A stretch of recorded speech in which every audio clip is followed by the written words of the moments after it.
All right, friends, I want to look at what the students can see in the student portal and how you can control what they see in the student portal.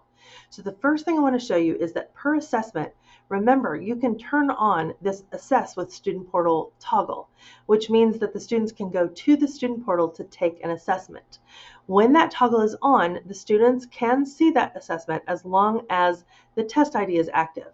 Okay, so just keep that in mind. Now, there's another place, I'm going to jump to it real quick. In your tracker, you can click on the cog up here, the settings, and there's another toggle right here where you can choose to display your course in the student portal.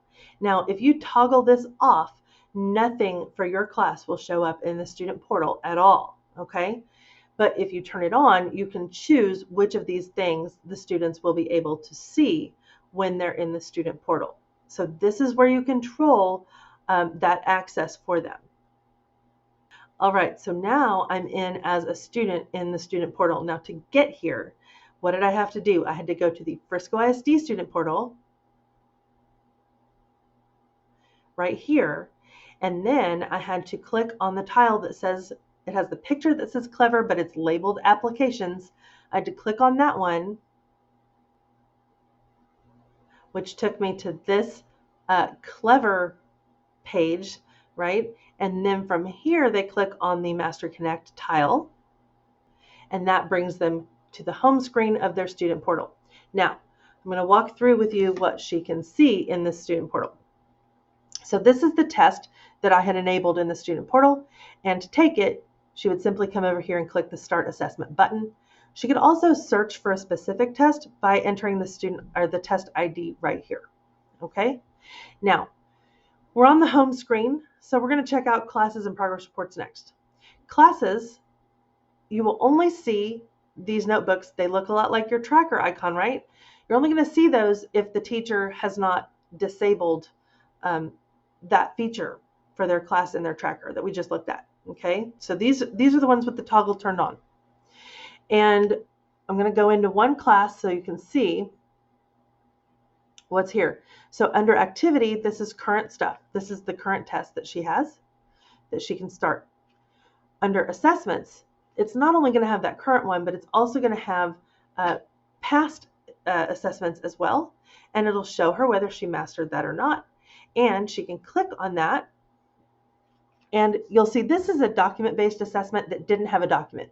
If it had, then that would show up right here. Okay. And it was a bubble sheet, so she can see the bubble sheet. She can also see item analysis.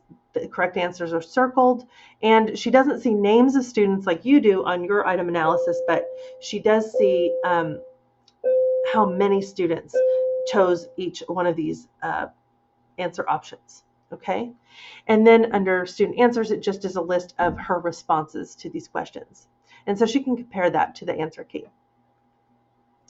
Now, complete and to do just takes her to the various, obviously what's still current and what is yet to be done.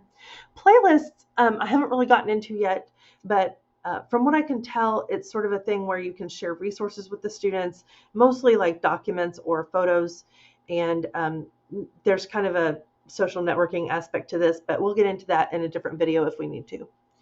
Under progress, this is important. So any tracker that they have, they can have their progress available, and this is kind of great. They can see the entire curriculum map and then their mastery level of everything on it that has been assessed. And then they can see what percentage of the standards have already been assessed, where they are in the process, and their reports here include like their current progress and then also their timeline. And so this would involve, you know, actual dates and how long the assessments have been going on, and then where she is in her mastery and things like that. Okay. So that's everything under the classes tab. Next is progress reports. And honestly, we don't have any control over that. That comes from an administrator. So these are not things that you will be sending out or anything like that. So that's really kind of it for the student portal. That's all they have. I just want you to be aware of what they can see and how you can disable that and enable it if you want to go over student results or you want them to look at that item analysis I think that's really good information to have.